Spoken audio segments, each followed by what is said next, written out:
Hey guys, Jamboo here. Welcome to this video. I'm the official FIFA player for West Ham United, and today we're going to be having a look at 5 different ways to help you defend on FIFA 18. We're going to be using the West Ham team as well, so hopefully this helps you in any way. If it does, please leave a like. Don't forget to subscribe to the West Ham United channel, and also leave me down below in the comments any other tutorial or video you want to see on the West Ham channel, and I'll get that to you as soon as possible. So hopefully you do enjoy it, and let's get into the video.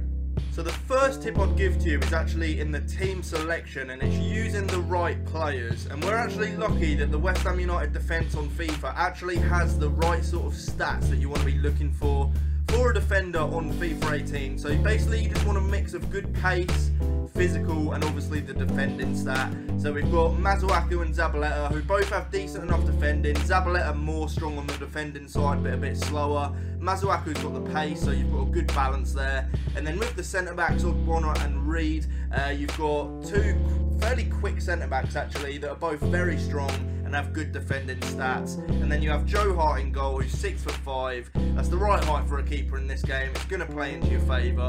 So just picking the right players, and fortunately, as I said, we do have the correct players to use on FIFA with the West Ham defence. So the second tip I'd give to you is to use the correct custom tactics. So if you go onto them and have a look at the defensive ones, these are the ones I use.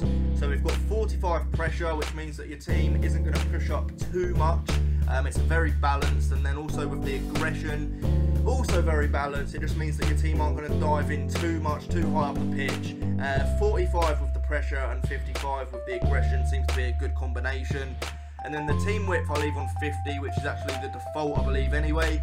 And that's basically, if they have the ball on one wing, it's how far your team will push over to go and get the ball. So if you had that too high, then you could leave gaps on the other wing. So I'll leave that on 50 as well. And then the defensive line on cover, definitely best to have that rather than the offside trap. The offside trap is a bit of a liability when defending. So if you use these custom tactics, leave the defender line on cover, I guarantee you'll have some success. And that's a big tip, using the correct custom tactics. So the third tip I'd give is to not dive in whilst defending. Wait for the right moment, pressure your opponent into making mistakes. If you do dive in and run your player towards the ball all the time, you're going to leave gaps, your opponent's going to find space. So it's sometimes best to learn when to stand off, as I'm doing in this clip, and just wait for your opponent to make a pass where you're going to win the ball back, force them into a mistake. And being composed and calm when defending is definitely going to help you going forward. So the fourth tip I'd give to you is learning when to use the second man press. As you'll see in this clip, I'm not actually controlling the player most of the time that's nearest to the ball. If you hold RB on the Xbox or R1 on the PlayStation, it will actually bring the AI to help you defend. As you can see, the computer won the ball back for me there. So if you learn when to use the second man press and bring another man, it will definitely help, because you can use the player that you're controlling to cut off the passing lanes. And this is probably one of the biggest tips I can give when defending. All the other pro players have learned how to master this, and it's definitely going to help you when keeping clean sheets. So the final tip I will give you is learning when to play it out the back and learning when to just get rid of the ball. As you'll see in this clip, I'm under pressure and I attempt to play it out from the back, which was the wrong thing to do. I win the ball back nicely, but then I go for a silly pass, and then I end up having to win the ball back again.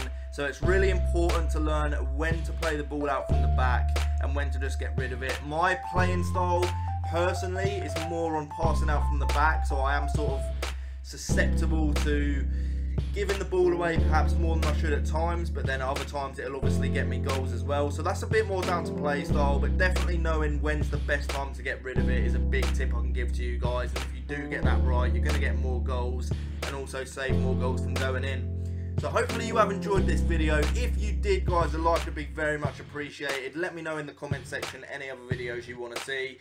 Thanks for watching the video, and come on you Irons.